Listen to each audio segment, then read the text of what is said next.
honestly, I would be out on the streets with nowhere to go if I had not been able to come to the Way Home. And with me, I've never really had a family to lean on, so being here, I feel like I'm part of something, so it helps me out a lot.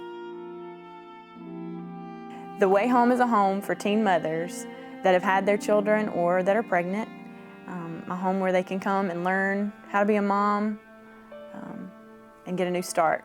The Way Home provides a place for these girls to stay that is a safe, secure place that they may never have had before in their life. You know, I think it's very important for girls to have an example because a lot of the girls that we minister to have not had a home life that's been conducive to raising children. They haven't had leadership, male leadership, a lot of times in their homes. And I think it's good to see men involved with that. And the girls that we minister to, there is something missing in their lives. And the goal of the Way Home is not only to teach them to parent, but to lead them to Christ, which is the ultimate example of who we need to be like.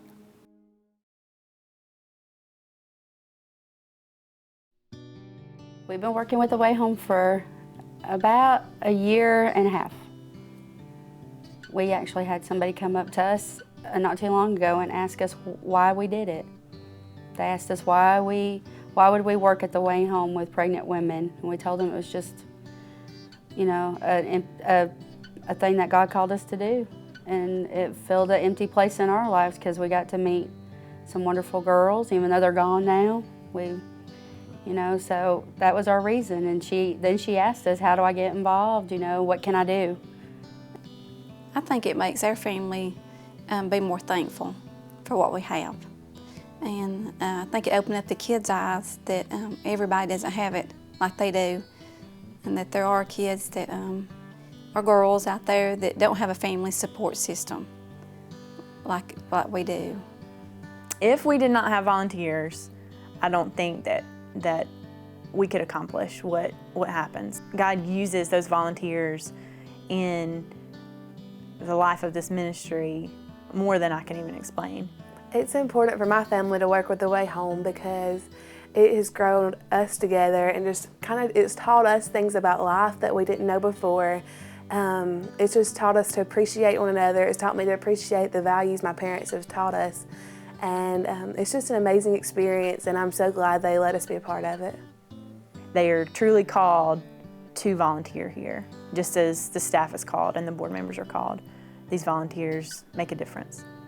But there's always opportunities for folks to get involved, and it may be physically or financially, at least preferably, to get involved. And we certainly would like to see more folks get involved with the ministry. And that's part of the reason we want to get the awareness out, so we want people to learn about the Way Home and what we're doing there. The first thing that we need to have is we need to have people who are willing to pray for the ministry each and every day, put them on our prayer list. And, you know, also we need funds to operate this house. You know, the home doesn't operate itself. The girls have to be fed, the people have to be taken care of, the staff has to be paid, and money has to be raised in order to do that. We have to take care of those physical needs before we can meet those spiritual needs. I want to thank those of you who have faithfully given, faithfully served, and to let you know that every dime that you give to the Way Home, everything that you do for the Way Home goes for these girls and goes for the specific purpose of sharing Christ's love with them, whether that be whatever need we need to meet for them. That's why we do what we do. I like it, I do. And I know, like I said, it's gonna take me a while, but it's gonna help me out a lot. It'll push me through. So accepting Christ as my Savior is my main goal in that. So getting back on the fact that God doesn't hate me and hasn't given me the life that He did because He hates me. So He has a plan for everybody. And mine's coming, I can feel it. So there's people in this world today that make mistakes, but those mistakes aren't something that should rule the rest of your life. The biggest mistake that I think these girls could make would be to have an abortion. And the reason I say that is there's no other alternatives once that decision is made and that termination has took place. I love the fact that I'm pregnant, but I'm young. And it's gonna be hard to get my life in order. And once you get pregnant, there's no going back. Having my baby was the most wonderful thing that could ever happen in my life. She's beautiful. I'm gonna get emotional thinking about it. I